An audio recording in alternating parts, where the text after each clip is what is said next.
Last night I came on here and I talked to you guys about my complete Arrow video collection. I'll let you know some stuff that I liked, some stuff that I really suggested that would make great gifts. And where it's the holiday season coming up pretty soon, I'm going through all my bigger collections basically to let you know. One, give you an in-depth look at some stuff that I collect. Two, give you some ideas where the holiday season, some stuff that you may be able to pick up for something that's near and dear to you, or maybe just for yourself too, if you're really into this. And today, guys, if you can see it behind me, we're talking Scream Factory. Let's get started. Just got to get my camera macchiata, and we're off.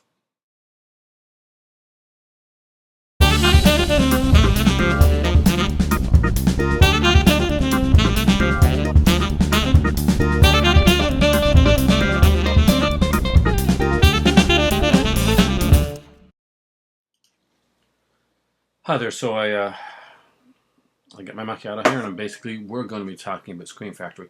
Why Scream Factory today? Well, 9 tenths out of 10, if you started watching my videos probably within the last year or so, you probably know me as the guy with all the Arrow or the guy with all the Scream Factory stuff. I tend to unbox a lot of that stuff here and buy and get a lot of it. Those are two companies that they just put out a lot of stuff that I really enjoy. So let's get into some of that right now. We're going to start off with the DVDs. I do have a few DVDs. I still collect DVDs, and I do have some Scream Factory and DVDs, ones that I collected early on, or ones that it didn't matter whether I got them on Blu-ray or not.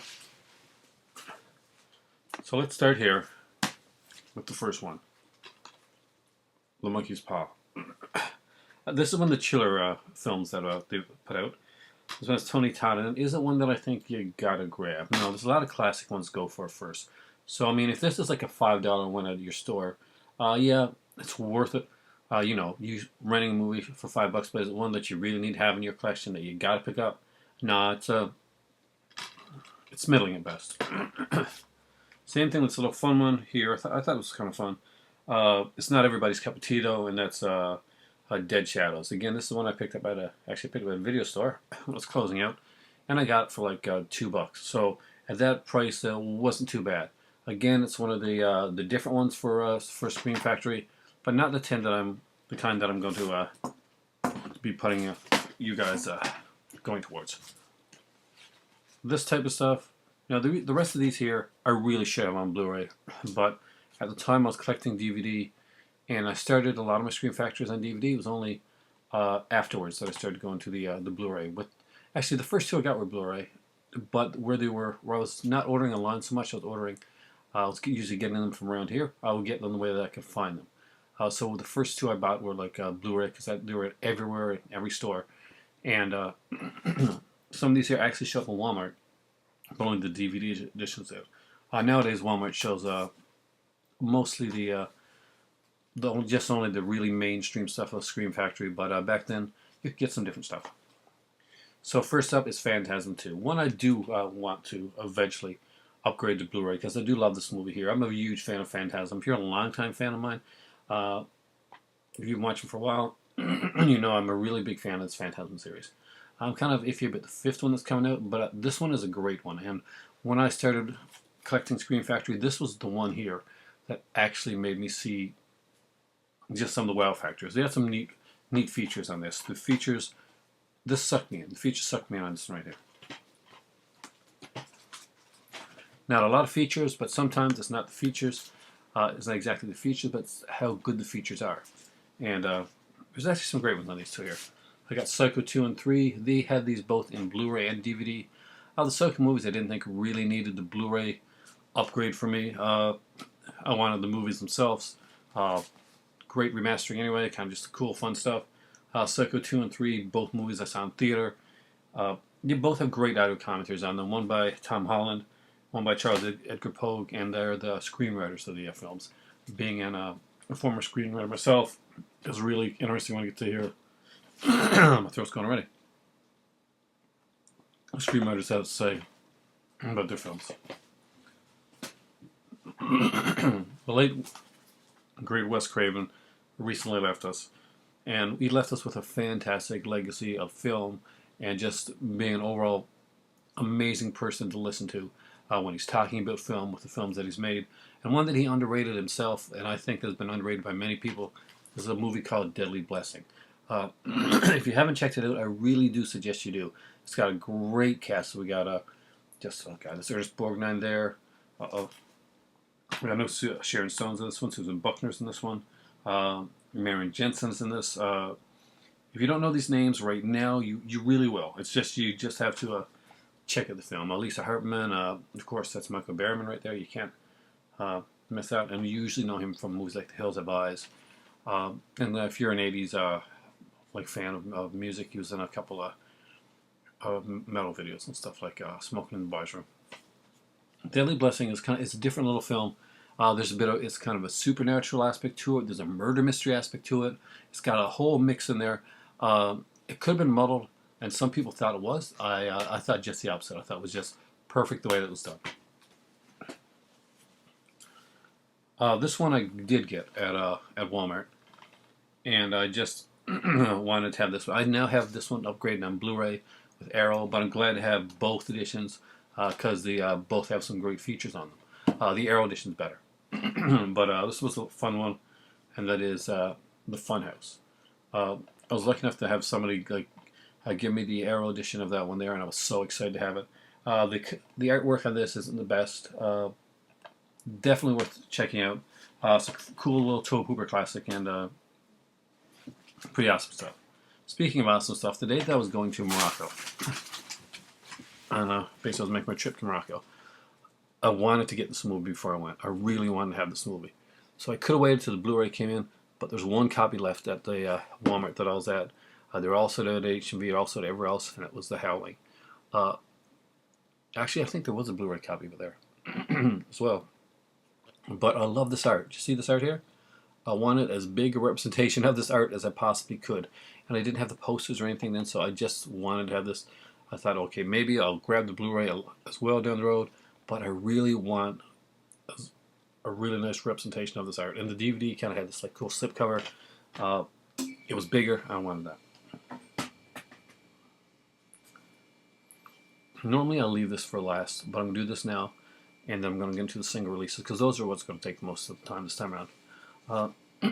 Good friend of mine also has a channel on here. A person actually gifted me this one. It was a huge surprise, because it wasn't something I expected, and it was for my birthday.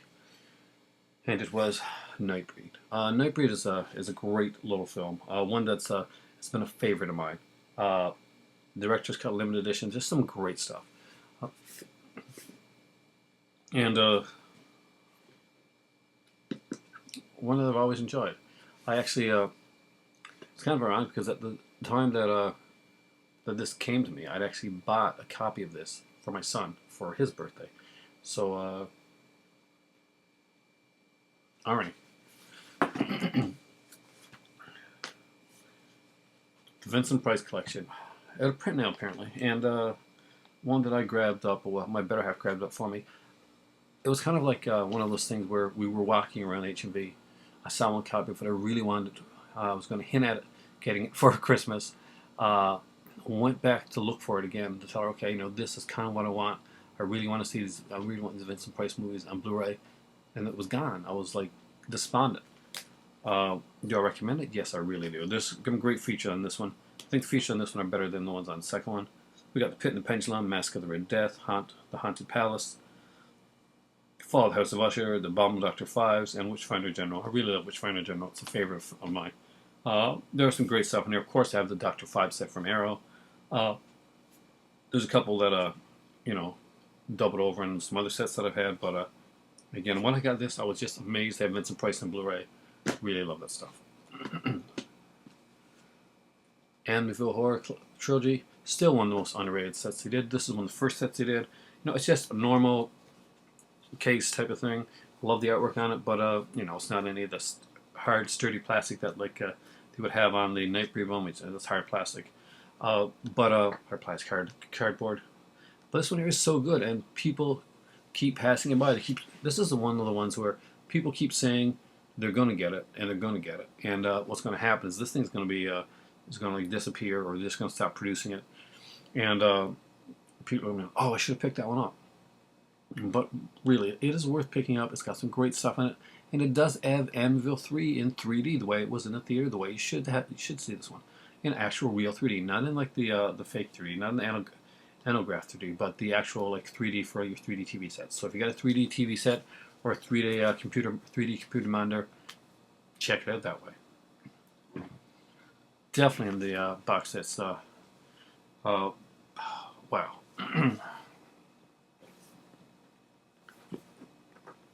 What really do you have to say about a set that includes this? This is a set that nobody thought was ever going to be done. This is a set nobody ever thought could be done. It has every Halloween on there. Now, my good friend Lauren is a fan of the Rob Zombie Halloweens and not so much the other earlier stuff. Me, I'm a fan of the early stuff and not so much of the Rob Zombie stuff. But there's stuff on here for everybody. We got, if you're a fan of the Jamie Lloyd trilogy, we got Halloween 4, 5, and 6. If you're a fan of the early Jamie Lee Curtis stuff, we got Halloween 1, 2, and H2O. If you're a fan of the kind of the really quirky, kind of cool, different one, well, we got Halloween 3 on here. We got of course, and 6 again, which has 2 cuts. It has the director's cut of 6, the producer's cut of 6 that nobody ever thought they were going to see. We got Halloween Resurrection, which I think I'm the only person that likes that movie. And Halloween 1 and 2, with a ton of new features on here, some great stuff.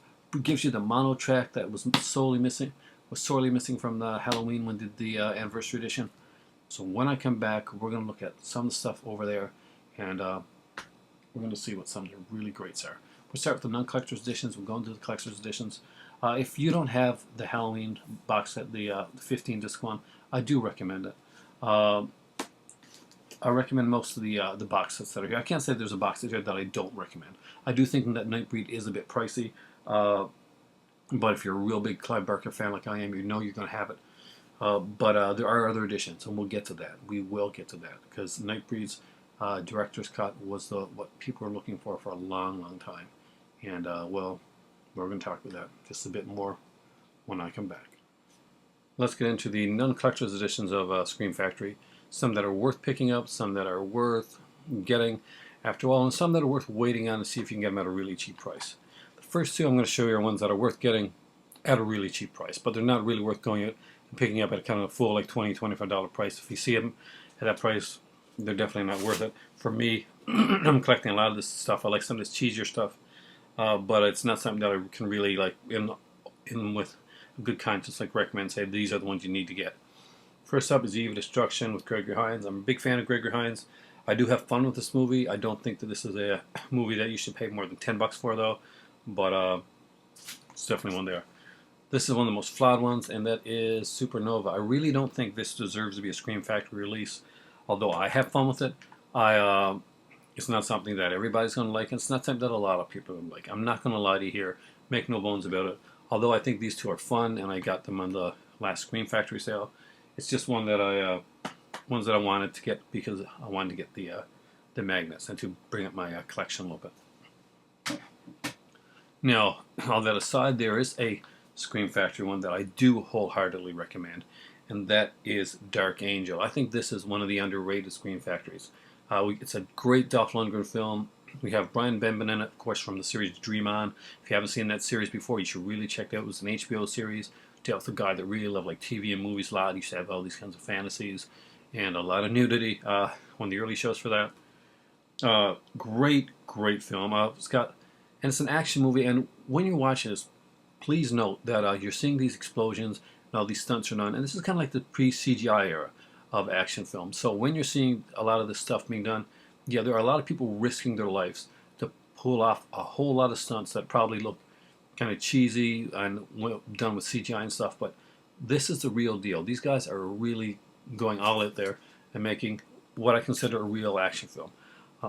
Nowadays, you can put in like the fake CGI blood. You can have the explosions and a green screen and stuff. But this stuff here, this is the real deal. This is a balls to the walls action movie. Just really fun. I know this movie as a come in piece. Dark Angel. I'd never even heard the title Dark Angel until I saw this one here. But love this movie. I'm a big fan of Leviathan. My favorite of the underwater movies, well, my least favorite is actually Abyss. I'm not gonna lie to you guys, but my favorite was Deep Star 6. I just really did like that movie. Leviathan, I thought was fun. It's one that I enjoy. If you like the underwater kind of like monster movies, Leviathan's definitely worth the pick up. Swamp Thing had a bit of controversy behind it. See, Swamp Thing is a fantastic movie, again, by Wes Craven. But there's an uncut European edition of it where basically Adrienne Barbeau's nude, and you basically see these other girls that are kind of like prostitutes that are shown in a sequence there where they're naked. That's most of what's missing from this one here. Now, almost every edition of it doesn't have that. They did put it out originally on with the MGM release, and they had to pull it off the market. Lawyers were not happy about that, especially Adrienne Barbeau's lawyer. Now, this movie, as it is, it's a fantastic presentation of the film, a great film. You really don't need that for this. Swamp Thing is not going to be made. Anybody that looks at you and says that they don't want to buy Swamp Thing because the nudity is missing are completely missing the point of the film Swamp Thing, or its roots or its origin. Swamp Thing's a great little film. It's this edition of it, this version of it, is based more on the original Swamp Thing than it would be on the later, really like kind of darker Alex Moore. There's like you get a bit of that, but I'd say this is more the Brinley Wrights and earlier stuff. Now let's get into some of my favorite things that Scream Factory does. Their double features, their early stuff especially. Bad Dreams and Visiting Hours. I like this one so much that I sent a copy of it out to a good friend of mine, Falgar, and he just hopefully I hope he loves it because it's one that I really dig. Bad Dreams with Jennifer Rubin. Of course, we got a Visiting Hours, and there was a girl in Visiting Hours that I really had a crush on, but an actress by the name of Linda Pearl. She acted in like Happy Days. She was in Matlock for the first season or two. I think the first season. She played the daughter basically. Sippy cup of caffeine, guys. And it's just a really cool movie. Michael Ironside is a bad guy in Visiting Hours. That's enough to make you want to go out and buy this one. It's a great one, and it does have special features on it. Not all their double features, well, special features, but this one does. Interviews, we got commentary. I actually had this on DVD as well. I still have this on DVD, to be honest with you. But this one had an interview with the screenwriter for Visiting Hours. Before Visiting Hours didn't have any features on it at all. I bought it for that. This is an incredible double feature. TerrorVision and The Video Dead. The Video Dead is one of those where you look at the box and you're like, oh, I've got to rent that movie. TerrorVision is just such a cool movie. It's early Charles Band film. We got some incredible actors in this. I just loved TerrorVision. The soundtrack in TerrorVision is just incredible. Just picking up and saying the name TerrorVision, you automatically get that TerrorVision type. I can't sing it. Type song coming into your head immediately. It's just that good of a memorable soundtrack. Video Dead again is just a fun film.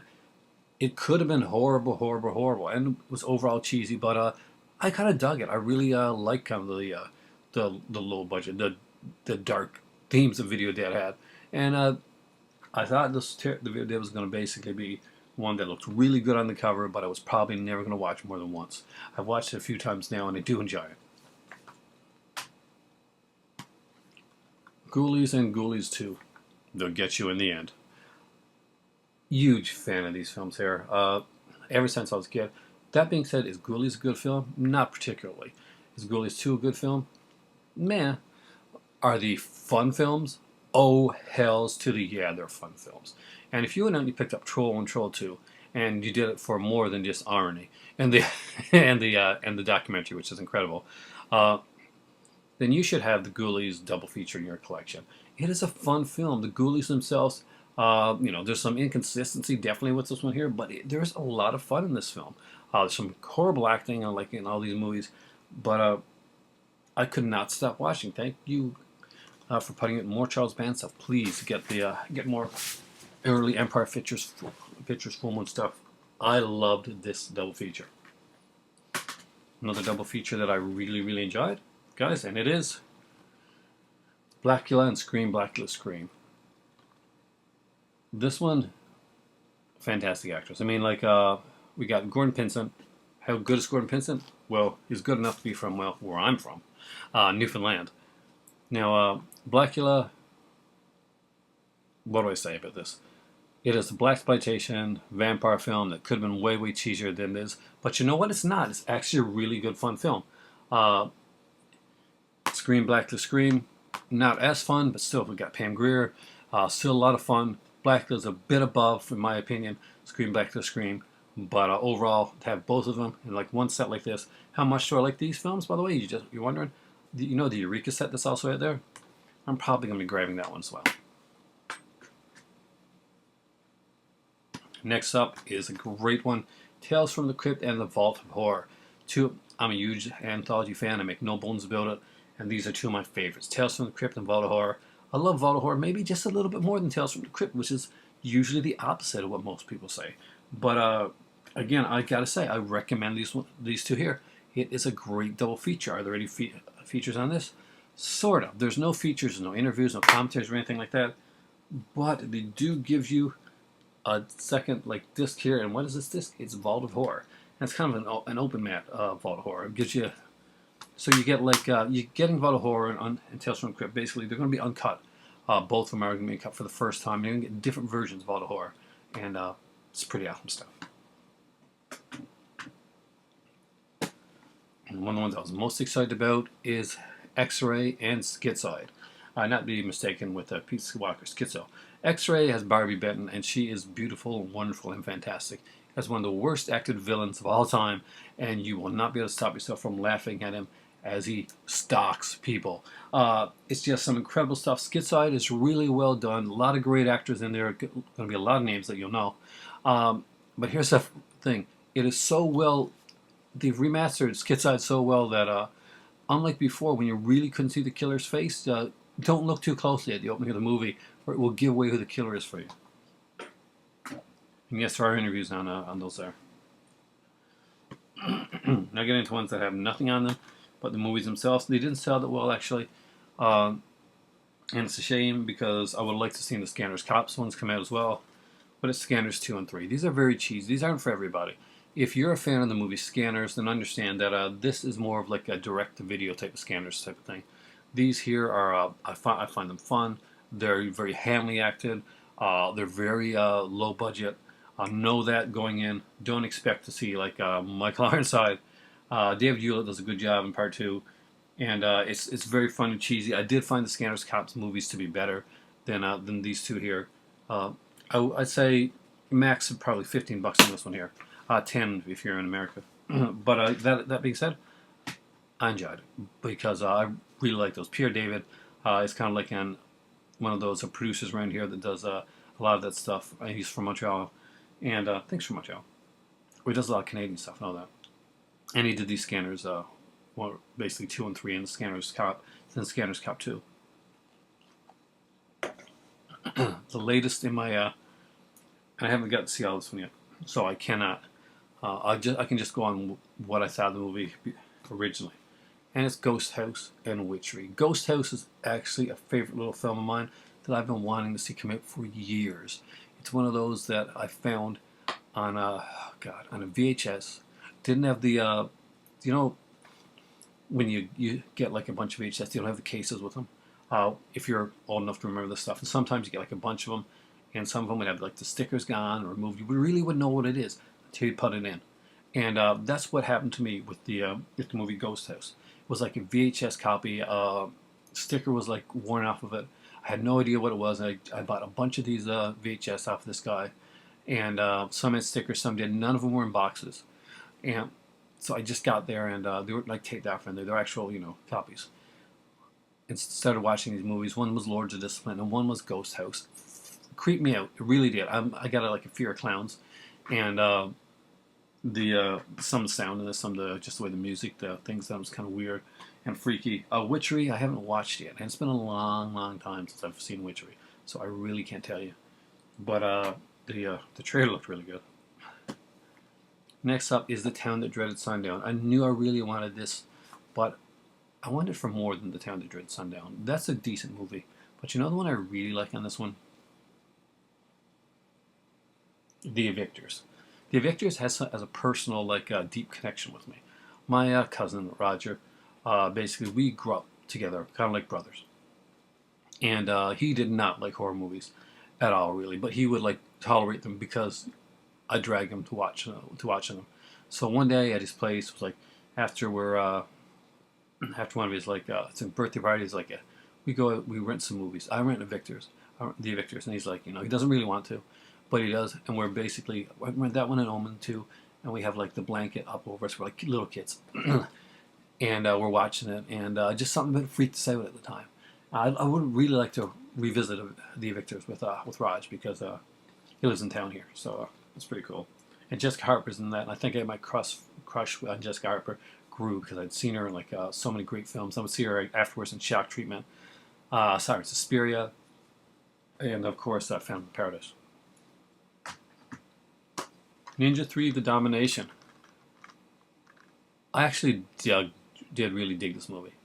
I'm a huge fan of Cannon films, and you'll see me talk Cannon on here a lot. This is a Cannon film release. This is the girl that they used on a lot of the Cannon films. What's her name again? I think Dickey or something. That Lucinda Dickey. Yeah, Lucinda Dickey. Of course, we have like a Sho Kosugi in this as well. Great little film. Ninja 3, of course, there's two more before it that were more male-centric, but they wanted to have Lucinda Dickey in there, and basically she plays an aerobics instructor.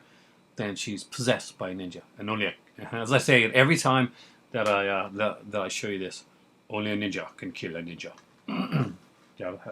Check it out. I reviewed this one with my good friend Kelly, who unfortunately has moved away. And it is Robert Englund's The Phantom of the Opera. This was supposed to be a two-picture deal. One was Phantom of the Opera. The second part was supposed to be The Phantom of New York. It's going to be done in modern times. This one was done with kind of a modern wraparound, but mostly was done in the old times, actually Gothic times, the 1800s. But I really did have a lot of fun with this movie. There's a lot of great features on here. The opera music in it is actually pretty decent itself. You don't have to be a big fan of opera for this. And the thing with this movie here is that this came out around the time of Phantom, the big Phantom, the Andrew Lloyd Webber Phantom. So people went looking to see Phantom the Opera. They were looking to see something else. But Robert Englund's in this. You really shouldn't have expected it not to be kind of a gore slashery type of film. And that's the type of a movie that Phantom the Opera is.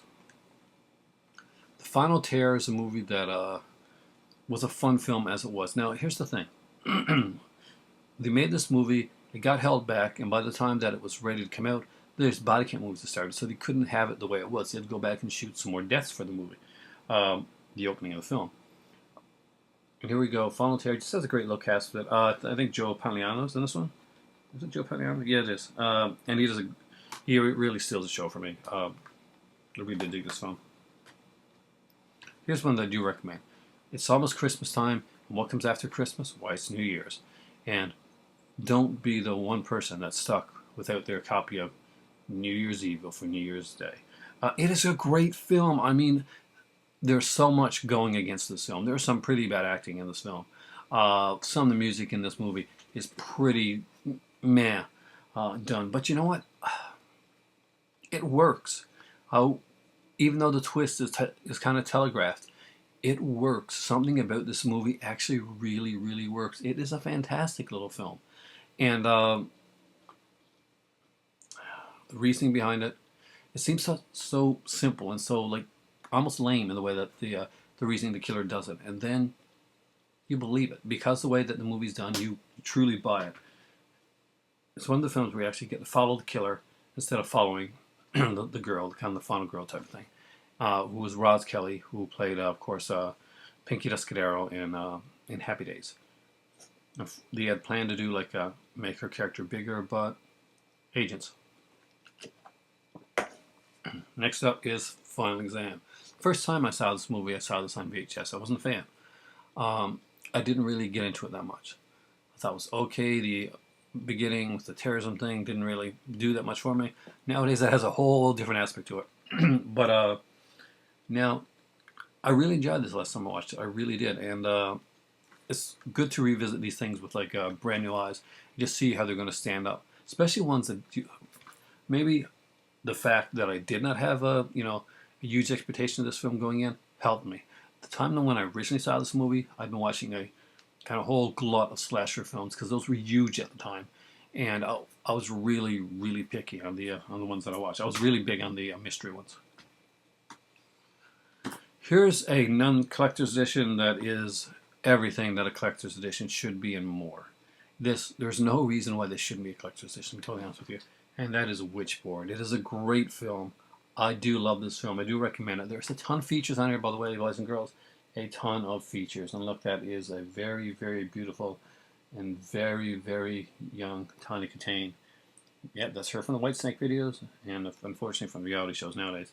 But you can see there's a bunch of features on there, some great stuff. I have commentaries on here, interviews. There's some great interviews, some vintage making of, just incredible stuff. Witchboard is a really great film by Kevin S. Tenney. If you haven't seen it, you really owe it to yourself to see it. It's much more than you think, and it's just a fantastic film. One of the first and early ones I picked up, and this is a little thriller. I enjoy it. If you enjoy thrillers, pick this one up. It's a really decent film, and it's Death Valley. It kind of flew under the radar, and a lot of people checked this one out. Got Paula, Matt, Stephen Hattie in this one here. I thought it was really fun. Of course, Billingsley's in this one, the guy from Christmas Story, and I really enjoyed it. It was one of the ones that had a lot less special features than some of the other stuff, but had fun with it. The next two are the two Romeros that were put out by Scream Factory. Neither one of these Romeros, of course, are the zombie Romeros. It is, of course, The Dark Half. I did enjoy this movie. I thought it was really fun. The acting really saved this one. Was a perfect? No, but you know what is perfect in this one? The special features. The special features are sorry, they're incredible. They are incredible special features. Dark Half and Monkey Shines. The making of, the talking about it, the kind of behind the scenes.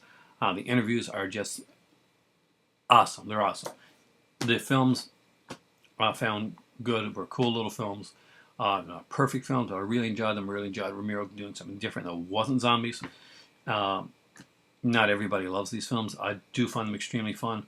My cousin Rod got them for me for Christmas last year, and I love them. Next up is The Beast Within. I do enjoy this movie. It freaked me out when I was a kid. It really did. This one is actually by Philip Mora. Philip Mora did parts 2 and 3 of The Howling. And we know that parts 2 and 3 of The Howling are not the greatest films in the world. I have fun with them, but they're not fantastic films. But for some reason, this one is way more competently done. So Philip Mora can actually do some stuff. Next up is Prison. Some people love this, some people hate this, but I really enjoyed it. An early role by Viggo Mortensen. Of course, we have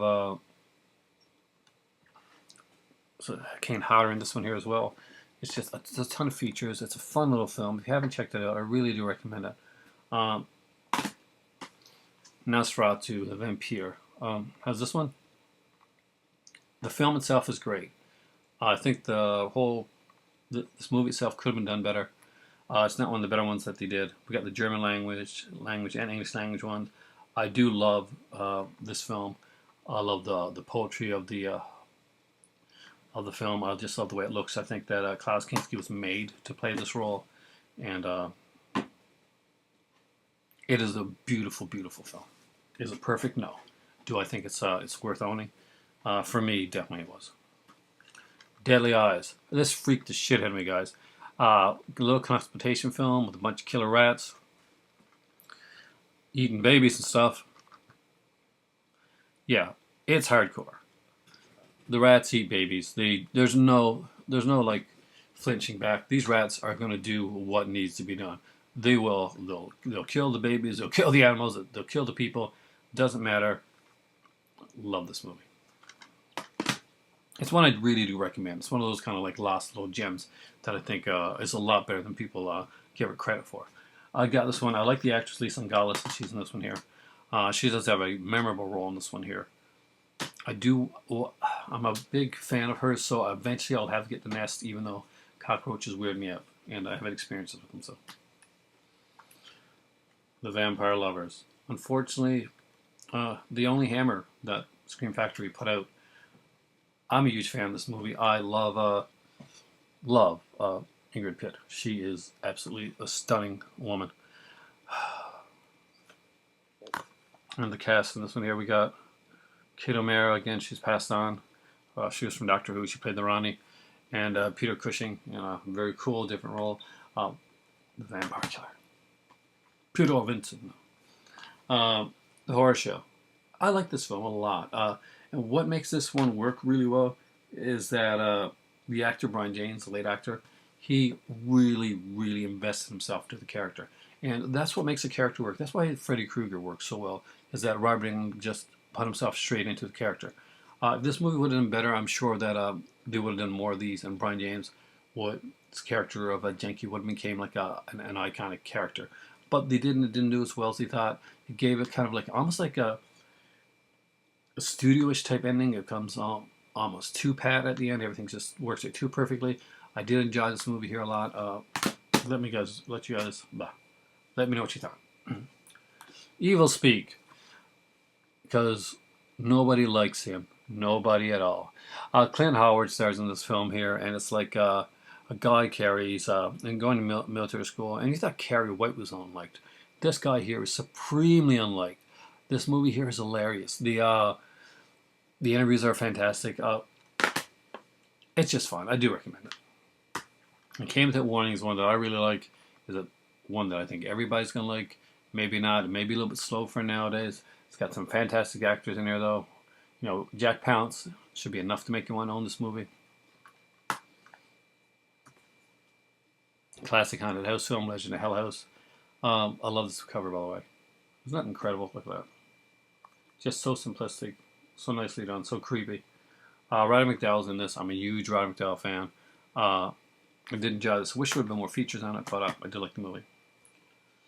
Another Tobe Hooper classic, The Invaders from Mars. A movie that never found its audience back in the 80s. It wasn't sure if it was comedic, it wasn't sure if it was going to be a dark film, it was kind of caught in between. Really didn't keep the tonal balance the way that it probably should have, but I really did enjoy it. And I still, rewatching this movie, I still enjoy it as much today as I did when I originally saw it back in the theater. One of my favorite of the non-collector's editions, kind of straightforward, non-violent ones, is this one here. Crawl Space. I do like the movie Crawl Space a lot. I think it's Klaus Kinski. I think he's an incredible actor, and just the way that he takes the character, just what he does with it, is just amazing. Crawl Space again has a short film. Please kill Mr. Kinski. Let you know just how difficult Klaus Kinski was to work with. Yeah, check it out. From a Whisper to a Scream. Early Jeff Burr film. Probably the earliest Jeff Burr film. Jeff Burr would go on to make sequels to movies that unfortunately he would get a lot of crap for. Not a lot of people would recognize the sequels 2 years later. Now, From Whisper to a Scream is an anthology film. It's anchored with, of course, Vincent Price in the wraparound. As far as the movie goes, it's decent. It's a fun little film. It's not great. It's good. The documentary on this, however, the documentary From a Whisper to a Scream, basically from a Return to Oldfield. See that? That's an amazing documentary. That is actually much better than the film itself. I reviewed I like the documentary so much that I actually reviewed it on its own. I haven't really gone back and watched this one yet, so I'm not going to be able to tell you guys much on this one. I haven't seen the presentation. This one I haven't really looked into the features. I've been meaning to, especially since I recently rewatched the original film. Candyman, Farewell to the Flesh. I knew I had to have it because I'm a huge Candyman fan. And it's still Clive Barker to me. Next up is Pumpkinhead 2 Blood Wings. I love Pumpkinhead, and I actually really did love this film. A lot of people, really hate on this film. I have a friend that doesn't even acknowledge that it exists. According to him, only the first Pumpkinhead movie was made. All the other stuff is a bad dream. But I really enjoyed it. I really did. I'm not going to lie to you guys. That was a really cool film. A lot of stunt casting done that, but didn't take anything away from me at all. It was just awesome. And the last non-collector's edition is Howling 2. I was so excited to get to this film. The acting is horrific by the leads in this movie.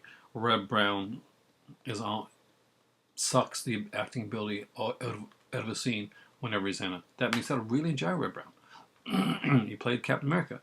But I, of course, love Sybil Danning. She does amazing. Christopher Lee does a great job in this.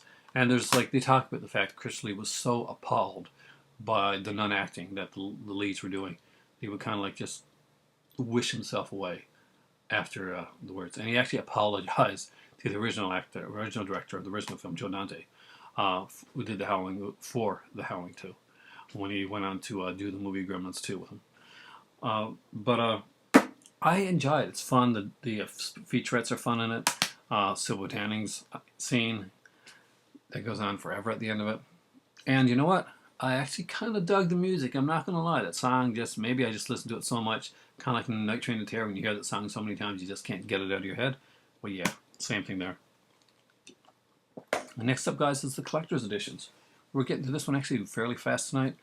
Hopefully, you guys are enjoying this, and we're going to be talking about some Scream Factory collector's editions as soon as I get back. Next up is the first one. That's not really a collector's edition, but these two here I'm going to get out of the way right off. It's the Chiller Video one, Dead Souls. I got this for $8 at a flea market. It was actually brand new. I haven't actually watched Dead Souls yet. Not sure if it's any good or not, so I really can't say anything about it. Not gonna lie to you, I got it because it's Scream Factory and it was a really good price. Next up is one that I did see, and I'm gonna be honest, I loved it. A lot of people kind of like compare this one to Shaun of the Dead. I don't think that's fair. It's not Shaun of the Dead. It's its own beast, and it was a fun film. It's an English film. It's a zombie film. I guess that's why it's compared to Shaun of the Dead and movies like that. But I thought that he did a great job with it. It was a really fun, funny film, and that is Cockneys versus Zombies. That was a really enjoyable film. One of my newest buys is this one here, Shocker. And you're going to start seeing that. Originally, what they did, they had this like kind of like a, let's see if there's on any of them here. Yeah, we had this kind of like this blue kind of Blu-ray digital copy type thing, or Blu-ray DVD, whatever, on the top of it. And for these newer releases here, that they've been taken away. And I love that fact, actually. And so you get more of the artwork here. I love the artwork for Shocker. Shocker's a film that I really enjoy. It's a Wes Craven film. Mitch Pileggi was in it. Is it perfect? No, but I think there's a lot of cool stuff about it that with Horst Pinker and the character that could have been done, and it just came at the wrong time, I think. But I really did enjoy and have a lot of fun with this film. And can you really not want to own this artwork in your collection? It's pretty awesome. Next up is the Fun People Under the Stairs, highly underrated collector's edition. As you can see, it too has the newer type artwork without the blue logo on the top there. So you get to see more of the art, and I do like the way these new ones are done. I like them. I like that they've taken that kind of blue banner away from it there, and just has some incredible stuff. I love the fact that these are both Wes Craven films. I picked those up shortly after the passing of Wes Craven, when they had their last sale. Both films are highly recommended. Next up is another one that I do recommend. It's a fun little film called Motel Hell. I really enjoyed this one. It's a very much a comedic film. Not when you take seriously. As you can see, the blue banners are on these here. I got the poster for this one as well, by the way. It's just a fun film. It's not something that you're going to take too seriously.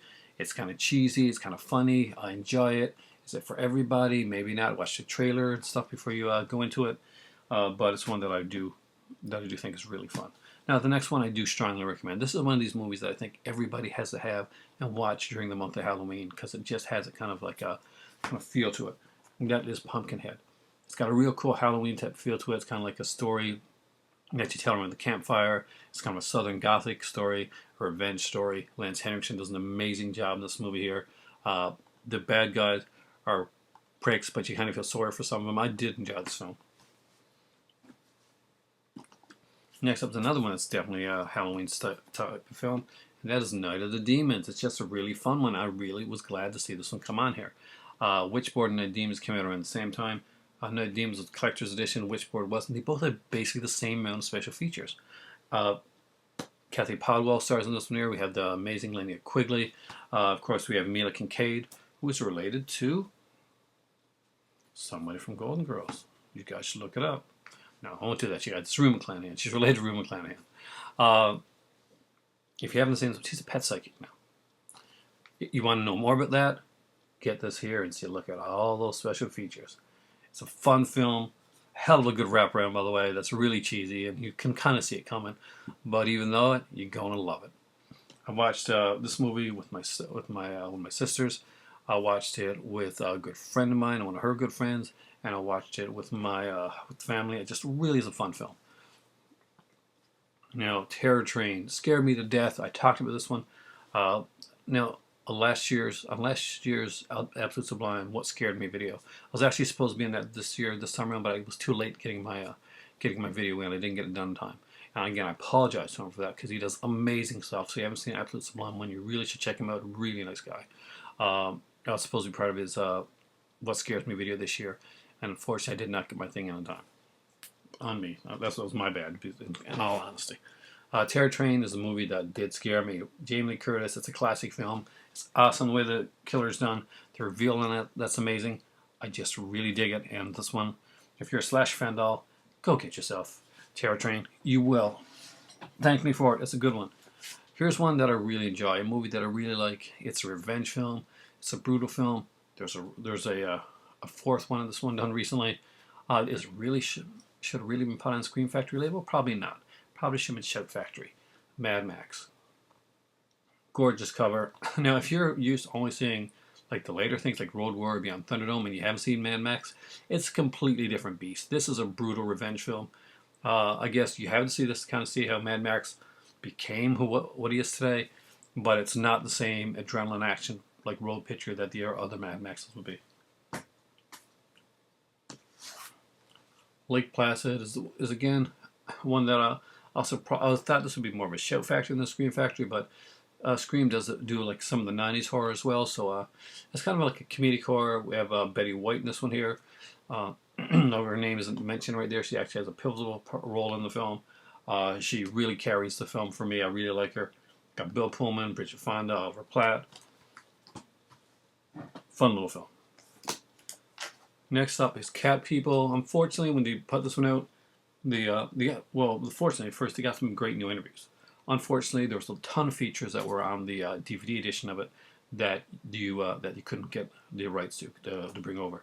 So if you have the original DVD edition of Cat People with all those features, keep it, but add this one to your collection because this is a great print of the film, some great new features on it. I do love this movie, so I do recommend it.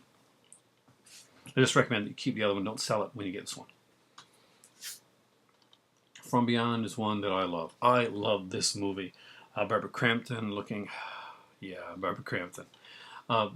We got, of course, Jeffrey Combs in here. We have the Dr. Pretorius. I just adore this film. And, this, guys. I'm a huge H.P. Lovecraft fan. So, I just love the feel of that film. One of the best, one of the better overall packages they put out for their stuff was Ginger Snaps. Ginger Snaps, I would like to see Ginger Snaps 2 and 3 come out on Blu-ray from Scream Factory. This is the original. It's a great film. The making of, there's a 45-minute, kind of 50-minute thing on behind the scenes of Ginger Snaps. It's really, really well done. And I strongly recommend it. Lord of Illusions is another kind of cool Clive Barker movie. I think it's underrated. I think it doesn't get the... it's good. It's not great, but it brings you the Harry D. Moore character into the onto the screen with Scott Bakula, and I thought he did a good job. I would like to see more. I would love to see more of that character on the screen. But I also want to see Dresden on the screen. Unfortunately, that's not going to come on right now either. Now, remember when I said Nightbreed was out there, but that set was kind of way too expensive for basically for most people, and unless you're a hardcore fan of Clive Barker, then it's not for the casual viewer. That's because there's another one out there for you guys. That is Nightbreed, the director's cut. This is a very cool one. I just like the other Nightbreed with the big set. The big set has kind of like a book and a theatrical cut, some other stuff on there. But not everybody's going to want to pay a lot of money to get basically 2 cuts of the same film. And I completely understand that. This one, however, is a really decent price. Nightbreed, the director's cut. I do strongly recommend you have Nightbreed in your collection. There are some great special features on here, so you cannot go wrong. And don't feel like you're going to be cheated because you don't have the other cut. You can always get that down the road, It's not going to make that much of a difference. You can buy it on video on demand. On Blu-ray, I'm pretty sure you can from Warner. So, thanks, Warner. So don't worry about it. You will get Nightbreed either way. And watch it. It's a fun film. I think you'll like it. Night of the Comets is a very cool... Night of the Comets is a really cool 80s film. I really don't want to say too much except that it's really steeped in the 80s culture, the music, the fashion. Yeah. 80s fun Valley Girl zombie. Just watch it. I really can't explain it. It's a beast all of its own. Darkman. Loved it. I'm a huge Darkman fan. Liam Neeson does a great job in this. We have Frances McDormand as the as kind of the lead. Larry Drake is incredible in this one. Uh, there were two other Darkman movies. The did not star Liam Neeson. They actually had Arnold Vosloo, who you probably got know from the Mummy films. Well, he played Darkman in those. However, the second one was horrible. Third one was decent. Next up is one that I considered one of the great Scream Factory releases of all time. I topped it on my list. And that is Dolls. Dolls is just a fantastic little film. It's a little fairy tale of a film that you got to check out. A horror fairy tale. Uh, great special effects. Just short film. Great special features on here as well. It's an overall fantastic package. If you do not have the movie Dolls in your collection, get it. It is one that you really should have. And if you know somebody that likes this type of stuff, if they're maybe like Charles Mann, maybe like the early Puppet Master things, or maybe like someone kind of like maybe like the demonic toys, or they just like kind of like the creepy doll things, or they just like fairy tales. And pick this one up. It's really underrated. Next up is the first George Romero film that they put out with a great documentary on it, and that is Day of the Dead. I do love this film. It is my favorite in the Dead trilogy. Yes, it's a trilogy. I'm not going to go on with the other ones. The original trilogy, kind of like the original Star Wars trilogy. They just had some incredible stuff, and this character here, you know him, one of the most memorable parts of the film. Great cast in this film here, by the way. I just really dug it. Body Bags, the movie I had to go to Ottawa to get. I'm not lying. I'm here living in Newfoundland, and I did not find this one anywhere. Not even online I could find it. Then I got to Ottawa. I went around to a dozen different stores. The last store that I went to is no longer available, no longer even around anymore. I found Body Bags. Just an incredible, fun film. It was an anthology. It was meant to kind of be like a TV series. He didn't go that way with it. But John Carpenter actually does a great job as the host in this one here. I love all the stories in here. Each one is slightly different, and they even like they don't mind shifting up the tones. But the first one does kind of is a Haddonfield Halloween aspect to it. It's really cool. You have the hair story with Stacy Keach, very much more comedic story, and then you have the third story, a darker story with Mark Hamill, just doing an incredible tour de force job on this one. All three stories are good. There's like shift in the amount of like humor and darkness in each story, and you could really see how this could have went on to become a very good anthology series. That if it kept up the what the first three stories did, if it kept up that level of quality, it could have been rivaled shows like Tales from the Crypt. Just incredible stuff. Prince of Darkness, a favorite of mine. This is one I saw in theater with my dad, and we really enjoyed it. I have fun with it. I think I like this movie more now than I did when I originally saw it. The ending still gets me, and anything John Carpenter's worth picking up. Maybe even Ghost of Mars, and I really don't like that film. The Burning is a great slasher film. Pick it up, seriously. Really, that's what I'm going to say. This is an amazing film. You should own this. If you don't like slasher films very much, you should still own this. It is one of these films that I think it's a benchmark film. It came out in 1982. What is 1982? It's one of the golden years of 80s horror. Check it out. These three have to come together. Sleepaway Camp, Sleepaway Camp Part 2, Sleepaway Camp Part 3. I love the Sleepaway Camp series. It's the first one is it is what it is. It's got a great little ending on it.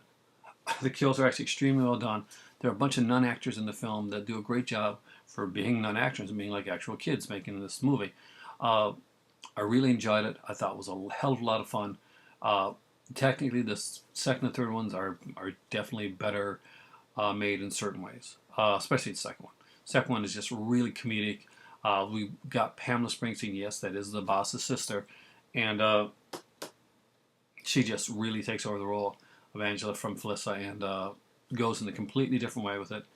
And it's fantastic. It's just really fantastic. Felissa Rose would grow up. She's very young when she did the first one. She grew up to be an extremely beautiful woman, and well, love seeing her whenever I see her, and so I like to see her more stuff actually. Unfortunately, there was a no, there's a fourth one called Survivor. The really it never was finished, and then there was Return to Sleepaway Camp, which did have Felicity Rose come back. Unfortunately, I felt that she was extremely wasted in that film, and there should have been a much better return for her than that. Pamela Springsteen now is a professional photographer, and she's a really good one. She has moved away from the films that she's done, and unfortunately, she doesn't talk about those very much anymore, which is her right. You know, that was a different part of her life. She doesn't really get into that now. So there's no like actually talking with Pamela Springsteen on any of these, unfortunately. Uh, Sleepaway Camp 3 has one of the features that I do love in films, and it's a work print. I love work prints being put onto releases. So whenever there's a work print out there, and I know that they have the option of getting a work print, please put it on there. It's worth it. Guys like me love the work print editions of these films, and we don't care. You know, we love to see it. It's fantastic to watch the remaster, but for a nice bonus feature, give me the work print. I love that stuff. Great stuff, great fun. Sleepaway Camp 2 is just a classic. You'll be singing the I'm a Happy Camper song. At least I was for a long time afterwards. The very first two Scream Factories that came out, and I really probably could get rid of these because I own the box set. But you know what? These are legacies right now. These are the first two. These are the very first two Scream Factories. So I know a lot of people went out and like when they realized the set was coming, they ordered the set and they sold these off or put them in the pawn shops and stuff. And it baffles my mind because look at this. Look at the art. Look at the presentation. They're the very first two Scream Factory releases that ever came out. There's no way in hell I could ever see myself selling something like this. Because that's it. They are the first two. This is the start. This is the beginning of what Scream Factory will become, and it has great features. If you have not seen them, say if you don't have the ability to get the set, you can't afford it, or you just want to get a couple like really good ones. This is where these started. This is the genesis of Scream Factory, Halloween 2 and 3, and it's amazing. The features are great. Horror's Hallowed Grounds. Just look at the features. Let's look at this.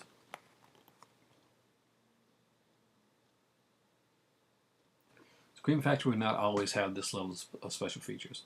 We know that nowadays they can be hit and miss. I'm not going to lie there. The company can be a little more hit and miss than they originally used to be. That being said, I do think Scream Factory is one of the premier companies when it comes to doing this stuff, and they put out some great stuff. Arrow's my top company. Scream Factory is number 2 right there, almost nudging right beside it. And with some of the releases they put out that no other company would put out, I give Cliff McMillan and all those guys top props for the stuff they do. I think they crapped on way too much on the internet, but you know that's what the internet's all about. Everybody's, you know, goes on and whines about stuff. It's true. I don't. Me too. I go on and whine about stuff. That's just me. They Live. This for a lot of people is the first Scream Factory they ever picked up. When you see a lot of people talking about Scream Factory and ask you what, and they say what the first one is, I don't think guys like Logan Toxic, great guy by the way. If you haven't watched his, you've watched. If you're watching my videos, you've definitely watched Logan Toxic videos because he's just is a really cool guy and genuinely cool guy. Him and Nathan do some incredible stuff. They just really do. They just play off each other very well. Seth, of course, as well. Seth Talks Films, cool stuff. But They Live, I think, was both their first Scream Factory release. Why? Because it's a kick-ass John Carpenter film. Got Roddy Piper starring in it. It's got one of the best fight sequences that you're ever going to see, and it's just awesome. The Fog, John Carpenter. You know I gotta have it. This is one of my favorite John Carpenter films. It's a ghost story. I love ghost stories. I really like this film, and I know Atkins is in it, minus the stash. You're like, where's the part of the stash? I know, it's not there. But Atkins, Jamie Lee Curtis, Janet Leigh, Hal Holbrook, Adrienne Barbeau, great film. It was a little awkward making the film, Jamie Curtis said, because at the time, when John Carpenter was making this, he'd separated from Deborah Hill, and Adrienne Barbeau was his girlfriend at the time, was in the film. So awkwardness to the set on that one. But I really like the movie. John Houseman as well is in this one. Fantastic stuff. Escape from New York. Again, probably could be a Shell Factory, but again, I can understand it being Scream Factory. I love this movie. I actually really like Escape from LA too, because I don't put them against each other as like this compared to this, because you can't. Escape from New York is a completely different beast. It's a really amazingly cool film. Escape from LA is not the same film Escape from New York is. It's just is. It isn't on that same level either, but it's a fun film nonetheless. I enjoyed it. Last but not least, my very first, well, one, not my very first, one of the last, but the very last of the John Carpenter films that I grabbed from Scream Factory, and I'm so glad that I did grab it. I waited a long time on this one. I'm not sure why I waited so long on it, but I think where finding it wasn't easy to do. The sale came about, and I grabbed it at that point, and it is Assault on Precinct 13. Love the movie. Great film. A way, way, way, way better film than the remake. A remake's not bad. It's a decent film, but it's not one of my favorites. So there we go, guys. That's my entire Scream Factory collection. Hope you guys enjoyed that. I hope you saw some movies here that maybe you're going to go out, find at your local video store, your shop, your HMV, whatever, and get it and say, you know what? Maybe I want to put Assault on Precinct 13 or the Sleepaway Camp trilogy. Maybe I want to just shove that in the stocking for my loved one, my movie collector friend that's out there. Enjoy it. Happy holidays, guys. And for me right now, I just finished my macchiato. I still need to be caffeinated, and it's time for tea. I am Aaron. I am out of here, and I hope you're enjoying this collector series, because I'm doing this one here special for you guys here during the holiday seasons to show you guys some love and hopefully get you guys some gift ideas. And enjoy your day.